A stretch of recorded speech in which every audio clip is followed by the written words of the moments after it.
And now, ladies and gentlemen, please fasten your seatbelts.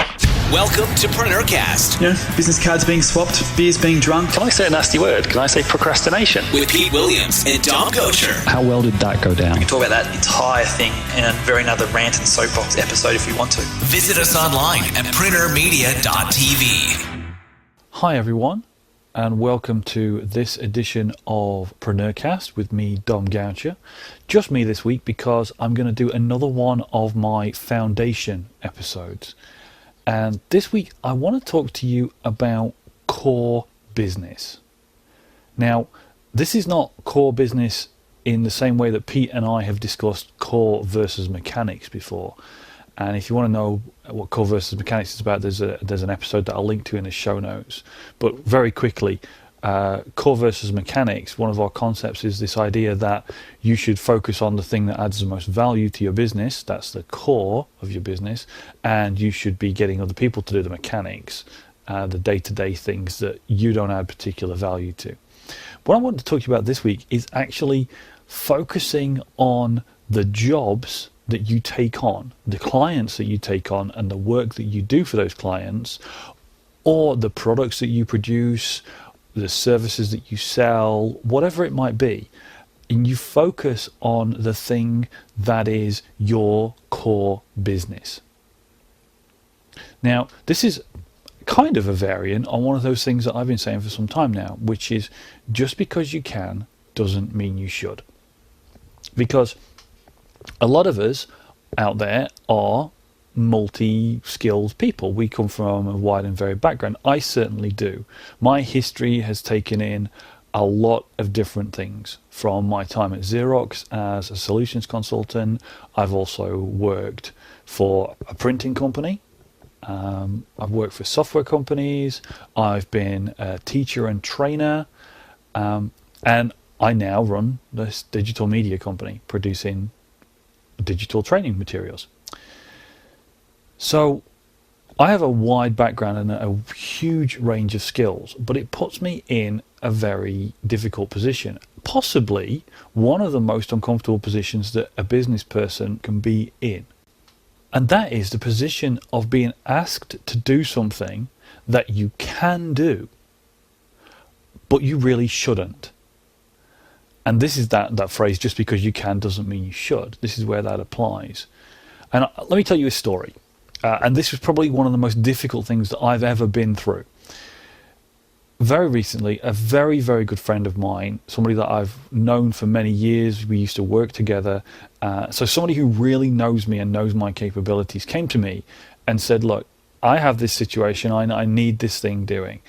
I need somebody to take on this role to provide this service to my company. And it was something that I am more than capable of. But it was to do with document production, digital document production, document design, publication, that kind of stuff. Now, that is part of my background. It's something that I've done in the past. And that's why my friend came to me. But this was a role they wanted somebody to take on. This was a service they wanted to provide. And it was a cornerstone to their business. It was a huge part of their marketing activities. And while I could do it, it wasn't my core business. My core business is producing online digital training materials for people, specifically video-based training courses. That's what my company specializes in. We chose to specialize on that, and I'll come back to the reasons why we chose to specialize in a minute, but we chose to specialize on that. And so I agonized over this decision, and I shouldn't have agonized over it, by the way. It should have been a clear-cut decision. I should have gone back to my friend immediately and said, no, I'm sorry, that is not my core business. But I got sucked into this thing. Now, there's lots of reasons you can get sucked into this situation. One of them is because you can, so you say to somebody, of course I can do that. One of the reasons is because you think you need the money. You need to take that next client. So you take that job on because you can do the job. Or you may be in a situation like I was, where it was a friend. And a friend comes to you and says, can you do this? Can you or your team fulfill this need for me? But it is a very dangerous situation because it's not your core business, and this job was not my core business. And in the end, I mean, I spent some time, talking this through with my friend and trying to find a way that I could do it, that my team could help him out. But in the end, I went back to them and I said, I'm sorry, this is not my core business, and I would be doing you a disservice by taking this job on. Because while I can do it, it's not what I do every day. And therefore, it's not good for me and it's not good for you. Now, that was a really, really difficult situation for me. It was a pretty good contract to take. So from a money point of view, it was a great opportunity. It was something I could definitely do. So there was that aspect to it. But also, it was my friend who I really, really wanted to help out.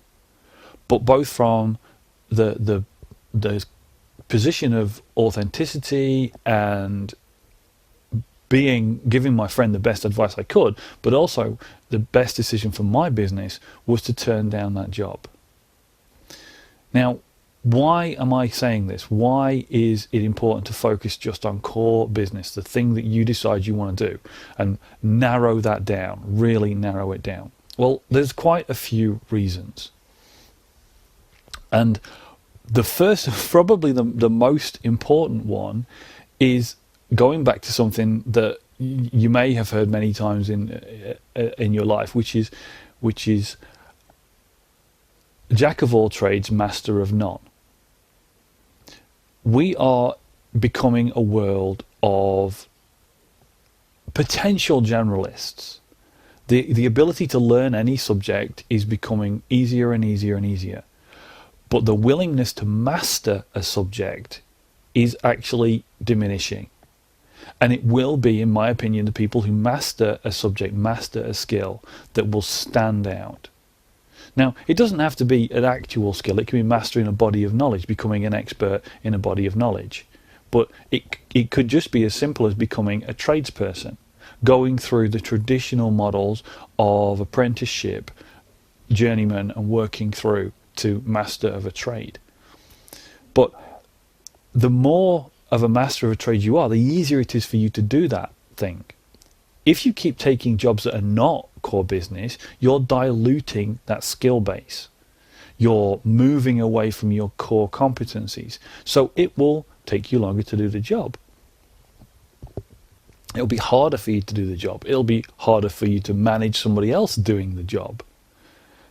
If you take on board the things that Pete and I talk about a lot, like outsourcing work, if you don't fully understand a job, then it's hard to outsource it. But what's worse is that if you're only doing this job as a one-off because you just took it on, it's really difficult to actually build your own team up to support it. It's much more cost effective to build a team to support your core business.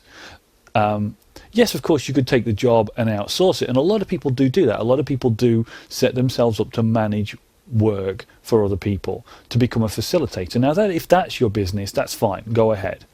But if you don't want to be a facilitator, if you actually want to run a business around a core product or core business services, then you need to focus, because otherwise you're diluting the expertise that you're building up. You're diluting the effectiveness of your team. And you're introducing all kinds of difficulties. For example, stress. If you don't know how to do a job, or it's not something that you've done time and time and time again, then you're introducing stress. Because the less you know about a job, the harder it is, for example, to cost that job. The jobs that we do, my company produces these digital training courses. And I have a rate sheet. If you ask me for a price, I can literally tell you a way to calculate how much that job will cost you before you start producing the product. You can literally cost out the job for my company to produce it yourself if you want, or I can give you an estimate very, very confidently within a high degree of accuracy, because I have a lot of experience of producing this material. I know what it takes. I know how long it takes. I know the skills it takes. I know everything about what we do. I have become a subject matter expert on producing digital training courses and all their supporting materials. So when a client comes to me, I can confidently answer. Now, that is really, really important from a client management point of view, that you're confident when you respond to the client. But what's worse is if you don't know how to cost the job, then you could underprice the job. You could underestimate the amount of effort that it takes because you just don't know. Or you could agonize and start doing really complex calculations and start trying to estimate it out and put yourself under a lot of stress. Now, what some people do in this situation is that they procrastinate. They don't respond directly to the client. They say, oh, I'll get back to you with a price. Now, that's not really a good way to deal with a client. And again, you should just come clean. You should just say, it's not my core business. And similarly, on the stress front, you have the stress of delivering. Let's say you take that job on. Let's say you cost that job. Let's say you win the contract. You've then got to deliver. If it's a one-off that you took because it was somebody putting money on the table, then you have got a really difficult situation. You may only make a few dollars or a small margin because you end up having to outsource the whole job to somebody. So was it worth the stress of bringing on a new contractor and the managing that new person, building that relationship with them just for one job and a few dollars or a small margin? Probably not. You've got a massive management overhead whenever you bring a new person into the team. Better to use your existing team with existing skills. One of the reasons to stick to core business. But also, if you try and deliver in-house, you try and live up to the quality levels that you produce with all of your business, all your core product range. So if you randomly take on this new person, this new client, you're representing your business to them. And if you're not producing your core product, then you're not necessarily going to do it as well. You're putting yourself under pressure to perform, and perform in an area you don't have core expertise, you're not a master of.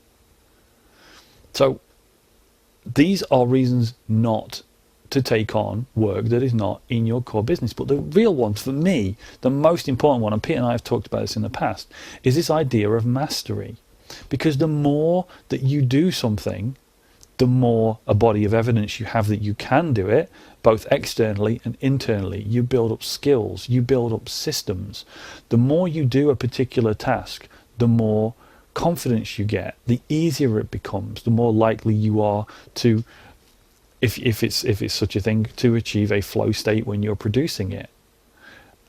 Which again is a factor of it being easier, so it's less stress. And the more of a body of evidence that you have that you can do this, that you've done this a number of times for a number of clients, the more chance you've got that you can get testimonials, good testimonials, increasingly more impressive testimonials, and examples of what you do. Then you can put your prices up. So we're heading back into the 7 levers, that lever that people find the most difficult, which is put your prices up. Well, this is a way to put your prices up, interestingly, by doing less, by focusing the work that you do into a specialist topic. You can put your prices up. Because if you look at any specialist anywhere in the world, the one thing that makes a specialist stand out is that they charge more than a generalist. So don't be afraid to focus your product or service offering. Become specialist. And also the marketing becomes easier if you're a specialist, because you're marketing to a smaller group of people. You can use more focused language, which is something that, again, Pete and I talk about. When you're marketing to people, you should use their language. If you are marketing generally, you can't use specific, industry-specific or topic-specific language to resonate with your audience. Whereas if you can focus on a group of people, like, for example, again, with my company, I can talk about information products, which is the name for what we produce. We produce information products. I can talk to people about the things that they understand, like delivering video-based content, delivering transcripts, delivering ebooks, delivering audio versions, organizing the content, giving a structure to the course. I can talk about delivering the content via a membership or secure access site. All these things are things that in that industry people know about. They know that they need it. They know how it works. They know what these words mean, or they've at least been told that that's what they know and that's what they're looking for. So I can easily target my service to those people. If I was to market myself as a generalist, as a general video editor or a general audio editor, then I can't pick out a specific audience. Anybody from any industry, anywhere, could come to me wanting anything doing, which again would dilute my skill base, etc., etc. Makes my life very, very difficult. So that expertise, that mastery, has all of these knock-on effects. But the other one, and just to focus on this for a little bit, is that idea of your team, of the skills of your team and your skills. Because if you just focus into a small set of tasks based upon one core product, it's really easy to standardize the processes. It's really, really easy to standardize the processes. Far easier than if you have 17 clients with 17 different kinds of jobs. Even if it's regular work, even if you have regular contracts for 17 clients, that's still 17 processes if they're doing 17 different jobs. That's an awful lot of work to produce standard process documentation. No matter how you slice it, no matter how clever you get, and Pete and I in our Profit Hacks course talk a lot of different ways that you can optimize process creation and descriptions and things like that, and training your team and communicating.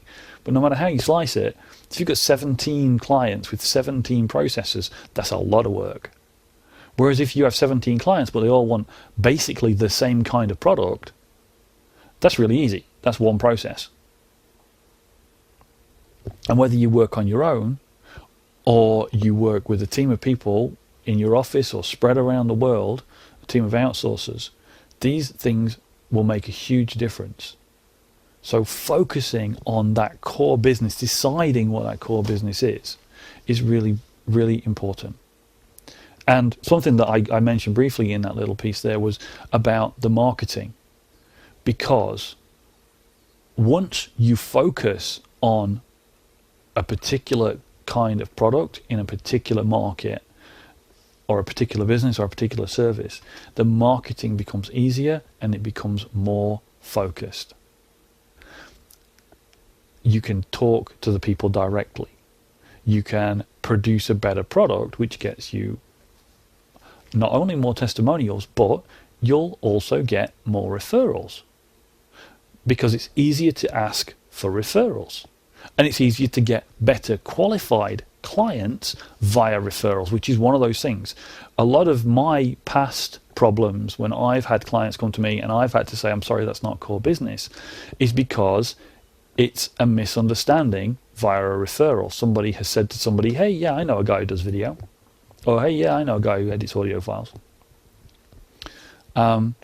So let's just look at how we handle this situation. Hopefully you got a clear idea of why you want to focus. But rather than just leave you with a problem, I want to give you some solutions. So let's look at how we can handle a situation. The first way, and it's a great way that I came across from a guy called Michael Port, who wrote a book that we talked about quite a few times called Book Yourself Solid. And Michael Port talks about always having a referral. And by that, he means if there's something that you potentially could get asked for or get asked for regularly, but is not your core business, if you know somebody who can deliver that service, get in touch with them, build a relationship with them, and be aware of what their core business is, what their ideal client is. And if you come across somebody who approaches you for the service, make that referral. You don't necessarily have to get anything back for it. You don't necessarily have to get any kind of a commission for passing on that lead. Just make sure you have a referral, because it gives goodwill to the person that approached you. It gives goodwill to that other service provider. And those two things will come back to you. Either that client will return to you when they do have what is your core business, and that they need from you, or you may get referrals from that other provider. If they don't provide the service that you provide, they may get approached for that service and they may give you a referral. So always be aware of people that can provide complementary services or services that are just outside your field and outside your core business. So that's one way of gently letting people down, which is probably the biggest worry I think anybody listening to this has, is that if somebody approaches you, how do you let them go without upsetting them? How do you avoid just saying, no, I'm sorry, I don't want your business, which is not a positive way. So having this other person as a referral, or having this other service provider as a referral, I think is a great way. But the other reference I have on this is another book that we talk about, a book by a guy called John Warrillow, which is called Built to Sell. Now, the idea behind Built to Sell is about creating a business that can be sold. Okay, and it's an anecdotal book. It's a great story to be read. It's a great perspective on business structure and organizing a business. But there's a core message in that book, and that is about choosing your core business and turning down work that is not core business and managing that. I do strongly recommend that if this, what I'm talking about now, resonates with you, that you go and read up on that. And I'll put a link to that in the show notes. So you can go to Audible. It's a great book to get from Audible. And don't forget, if you go to audibletrial.com/PreneurCast, then you can get a free trial, which includes one download of any book. So if you haven't tried audible.com already, you could try Built to Sell by John Warrillow on Audible. And he talks about this exact thing. One of the reasons that he talks about it is in this context of being able to sell your business. But he talks about all the things that I've talked about. He's talked about standardizing the processes. He's talked about managing a team around a focused set of processes. He's talks about the ease of describing the product, the ease of describing and marketing things, ease of communicating and managing clients, etc., etc. So that's a big section in there that I really would recommend that you read. But for you, as a business owner, once you've decided what is core business, what you're good at and you want to do more of, then here's a couple of ways, just to finish off today, that you can focus on that core business, that you can help yourself focus on the core business. And the first step for me is to make your marketing messages clear. Now, this is something that I've mentioned indirectly before. Pete and I have talked about this. There's a guy out there, a copywriter, called John Carlton, and I saw John speak once at a conference, and he made the entire room stop, and there was an eerie silence because he said something that sounded so unbelievable, so counterintuitive, that literally everybody stopped and paid attention to him. But it is one of the best pieces of advice I've ever seen in any kind of marketing context. And it is that the best value you can give to a potential client is to convince them they don't need you. Now, that sounds a bit odd, but just to explain that and give it some context, what he went on to explain was that you don't want to attract people that don't really need what you do. You don't want to attract people that don't need your product. Those are problem clients. They're either going to want a refund, or they're going to be unhappy with the service you provide, or you're going to struggle to deliver and to delight that client. Whereas if upfront you're absolutely clear about what you deliver, what your rates are, what you charge, how your service is laid out, the thing that they're going to receive, and what you don't do, and the kind of job you don't want, then you're clear, possibly before they even pick up the phone or send you an email or fill out an inquiry form on your website. So if, like myself, you're clear, we build information products. We don't do little video edits. Yes, we can manage your podcast for you. No, we don't edit audio files on a one-off basis. We do big projects for people. We will take over. We can manage it for you. That's what we do. We provide a premium service. If anybody's seen some of the demonstrations of the things that Pete and I talked about during the Profit Hacks launch, things like the video production sequence, the podcast production sequence, they come from my company. That idea of the mind map to video, where you just produce a mind map and an audio track, that comes from my company. That's what we do, but it's a premium service, and we're quite open about that. We have no problem telling people about that and pricing it accordingly. And that means that if somebody comes to me, they're aware that's what they're coming for. And it helps me. It reduces the number of speculative inquiries about small video editing that we get. It doesn't completely get rid of it, but it just gives me something. But that's what I'm saying. Make your marketing messages clear. Make it clear what you do. Help people to understand that you are the right person for the job that they want doing. And that will help you probably more than anything else. As I said earlier, another thing is that the more that you do, the more work you choose to do in that core business, the more work you'll get like it, because you have a bigger body of work that is evidence of what you do. Your testimonials will be based around that kind of work, and your referrals will come from people you did that work for. So you're just building up. The more you do, the more you'll get. It's really that simple. If you keep doing little silly jobs for people, then that person will refer you to their friend who wants a little silly job doing. And it just that's the inverse, and that creates the inverse problem.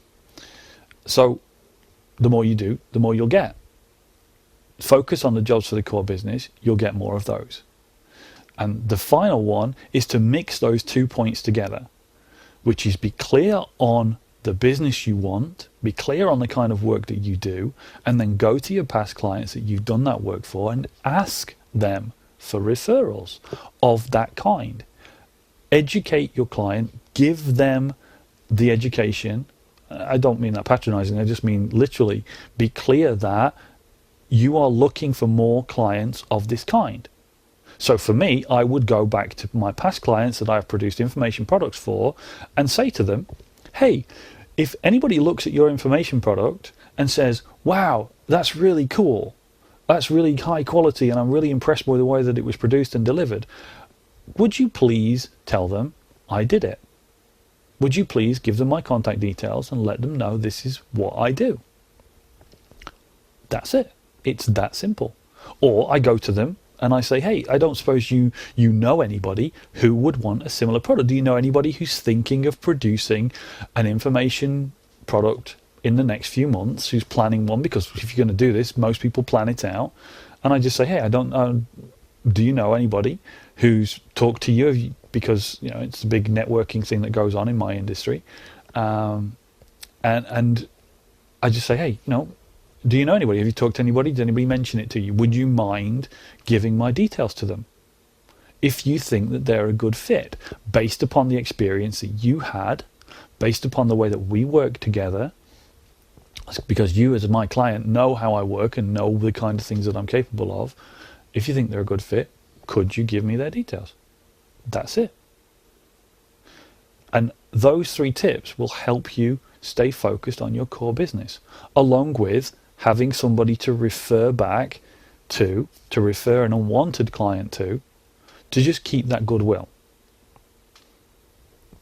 So that's my foundation for this week, and it's a big one, because I would like to make sure that you, if at all possible, can avoid the kind of pain that I went through by having to tell a very good friend of mine that I can't do it because it's not core business. But also, I would like you to be able to focus and grow your business by focusing your efforts on the things that give you the best return, which is back to core versus mechanics, but specifically focusing on the jobs and the clients that it's easiest for you to deliver your best work to. As usual, as it's just me, this is a slightly shorter show. Pete will be back with us soon.